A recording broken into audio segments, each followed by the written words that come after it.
फिरौन मिस्र का बादशाह था। उसके पास तख्त था, आलीशान महल थे, मजबूत फौज थी और हुकूमत का पूरा निजाम उसके हुक्म पर चलता था। फिरौन अपनी ताकत और दौलत पर हद से ज्यादा नाज करता था। कुरान बताता है कि उसने अपनी कौम से कहा, मैं तुम्हारा सबसे बड़ा रब हूं, और एक और मौके पर कहा, मैं नहीं जानता तुम्हारे लिए मेरे सिवा कोई और माबूद। उसकी हुकूमत में बनी इसराइल जुल्म में जी रहे थे। उनसे सख्त मेहनत ली जाती, डर को उनकी जिंदगी बना दिया गया था। इसी दौर में अल्लाह ने मूसा अलैहिस्सलाम को चुना और हुक्म दिया कि बनी इसराइल को इस जुल्म से निकाल लिया जाए।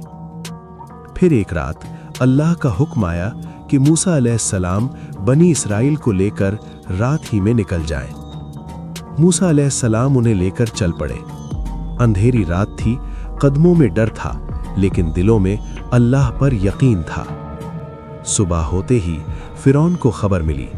वो गुस्से से भर गया और अपनी पूरी फौज लेकर पीछे निकल पड़ा।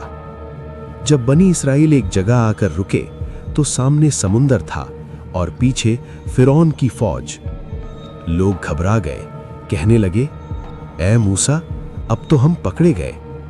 मूसा अलैहिस्सलाम ने कहा, हरगिज नहीं, मेरा रब मेरे साथ है। तभी अल्लाह का हुक्म आया कि मूसा अलैहिस्सलाम अपनी लाठी समुंदर पर मारे।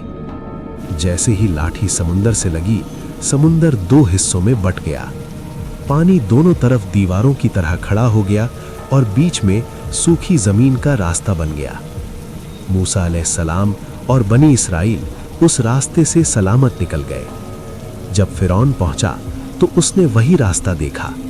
घमंड में अंधा होकर वो भी अपनी फौज के साथ उसमें उतर गया। जैसे ही आखिरी आदमी अंदर पहुंचा, समुंदर वापस अपनी जगह लौट आया और फिरौन अपनी फौज समेत डूब गया। कुरान हमें बताता है कि जब इंसान हर तरफ से बेबस हो जाता है, तब अल्लाह वहां से रास्ता बना देता है जहां रास्ता नजर ही नहीं आता। अगर आप कुरान के ऐसे ही सच्चे और असरदार किस्से सुनना